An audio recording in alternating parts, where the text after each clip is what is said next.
ଜୟ ଜଗନ୍ନାଥ। ପବିତ୍ର ଗଙ୍ଗାରେ ପାପ ଧୁଅନି, ଶରୀର ଧୁଅ। ପାପ ଶରୀର ନୁହେଁ ମନ କରିଥାଏ। ତେଣୁ ମନ ବଦଳାଅ, ପାପ ଆପେ ଆପେ ଧୋଇଯିବ। ମୋହ ମଣିଷକୁ ପରାଜୟ ସହିତ ଅଧର୍ମ ବାଟକୁ ନେଇଥାଏ। ଯେମିତି ଧୃତରାଷ୍ଟ୍ରଙ୍କର ନିଜ ପୁଅ ପ୍ରତି ମୋହ ହେଲେ ଧର୍ମର ବାଟ ମଣିଷକୁ ସବୁବେଳେ ଶାନ୍ତି ଆଣିଦିଏ। ଯେମିତି ଅର୍ଜୁନଙ୍କ ସହିତ ଶ୍ରୀକୃଷ୍ଣ।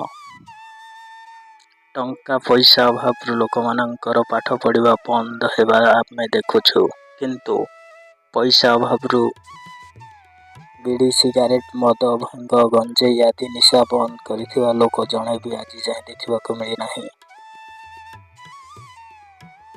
ମନୁଷ୍ୟ ଘର ବଦଳେଇଥାଏ, ବସ୍ତ୍ର ବଦଳେଇଥାଏ, ସମ୍ବନ୍ଧ ବଦଳେଇଥାଏ, ତଥାପି ଦୁଃଖୀ ରହିଥାଏ, କାରଣ ସେ ନିଜର ସ୍ୱଭାବ ବଦଳେଇ ନଥାଏ।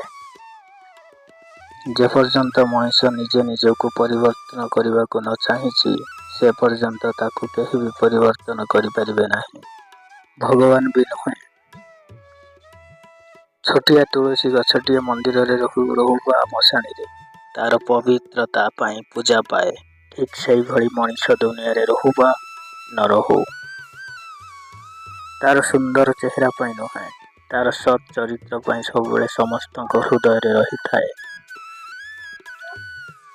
ଜ୍ଞାନ ପରେ ଯଦି ଅହଙ୍କାରର ଜନ୍ମ ହୁଏ, ତେବେ ସେହି ଜ୍ଞାନ ବିଷ ହୋଇଯାଏ, କିନ୍ତୁ ଜ୍ଞାନ ପରେ ଯଦି ନମ୍ରତାର ଜନ୍ମ ହୁଏ, ତେବେ ସେହି ଜ୍ଞାନ ଅମୃତ ହୋଇଯାଏ।